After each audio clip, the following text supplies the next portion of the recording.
அன்பு சொந்தங்களே, ஆமாம், தமிழகம் மாறி இருக்கிறது. அதுல எந்த மாற்று கருத்து இல்லை. என்ன மாறி இருக்கு? ஆட்சிக்கு வந்த பொழுது முதலமைச்சர் அவங்க வேட்டி கட்டினாங்க, இன்னைக்கு முதலமைச்சர் அவங்க பேண்ட் போடுறாங்க. இது மாறி இருக்கு. இது மாறி இருக்கா? மாறி இருக்கு.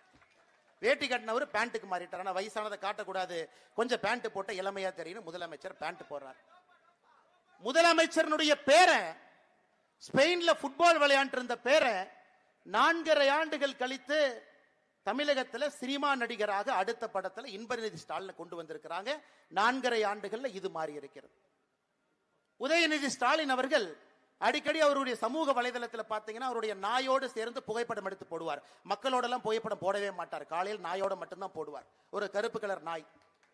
அந்த நாய் ஆட்சிக்கு வந்த பொழுது மீச கருப்பா இருந்தது, இப்ப அந்த நாய்க்கு மீச வெள்ளையா இருக்கு. இந்த 3 மட்டும்தான் தமிழகத்துல கடந்த 4.5 ஆண்டுகள்ல இந்த 3 மட்டும்தான் மாறி இருக்கு. வேட்டியிலிருந்து பேண்ட், ஸ்பெயின்ல ஃபுட்பால் ஆன போன பையன் இன்னைக்கு cinema hero, Red Giant production கம்பெனியினுடைய சிஇஓ. மீச வெள்ளையா இருந்த நாய் இன்னைக்கு மீச கருப்பா இருக்கு. இந்த 3ஐ தவிர தமிழகம் எங்கேயும் மாறவில்லை.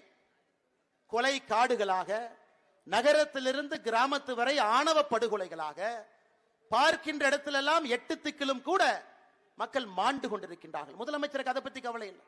அவர் எங்கேயாச்சும் போய் இப்படி கை காட்டணும், 4 பேர் வரணும். அதே கரூருக்கு போவாரு. அங்கேயே 5 ஆண்டுகளுக்கு முன்பு மிக மோசமான அமைச்சர் செந்தில் பாலாஜி, மிக மோசமானவர். அதே கரூருக்கு 5 ஆண்டுகள் கழிச்சு போய் இவரை விட உலகமாக உத்தமன் யாருமே இல்லை என்று சொல்வார்.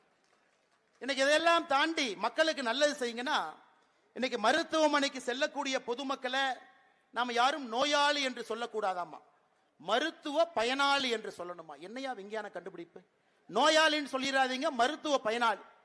இதையே பாரதிய ஜனதா கட்சியினுடைய தலைவர்களோ அண்ணன் எடப்பாடி பழனிசாமி அவர்களோ மதுவிலக்கு மற்றும் ஆயத்தீர்வுத்துறை அமைச்சராக இருக்கக்கூடிய செந்தில் பாலாஜிய நாமளும் சாராய அமைச்சர்னு சொன்னா பிரச்சனை வருது. நீங்க பேரை மாத்தலாம், நாங்க மாத்தக்கூடாது. இது மட்டும்தான் தமிழகத்தில் நடந்து கொண்டிருக்கிறது. நோயாளின்னு கூப்பிடாதீங்க, மருத்துவ பயனாளி. அதையெல்லாம் தாண்டி அன்பு சொந்தங்களே, தன்னுடைய பெயரிலேயே திட்டங்களை அறிவிப்பது. 3 வருஷமா 4 வருஷமா என்ன சாதனை பண்ணிருக்கிறீங்க? கலைஞர் கருணாநிதி ஐயா பெயரில் ஒரு சாலைக்கு பேர் வைப்பாங்க. போர் அடிச்சு போனா 10 நாள் கழிச்சு கலைஞர் கருணாநிதி ஐயா பேர்ல ஒரு சிலை திறப்பாங்க. அதுவும் போர் அடிச்சு போச்சுன்னா கலைஞர் கருணாநிதி ஐயா பேர்ல விழா எடுப்பாங்க. அதுவும் போர் அடிச்சுனா கோபாலபுர கொத்தடிமைகள் அவர்களுக்கு அவர்களே பாராட்டு விழா நடத்துவாங்க. இந்த 4ஐ தவிர தமிழகத்துல 4.5 ஆண்டுகள்ல நடந்த ஒரு சாதனையை நீங்க சொல்லுங்க.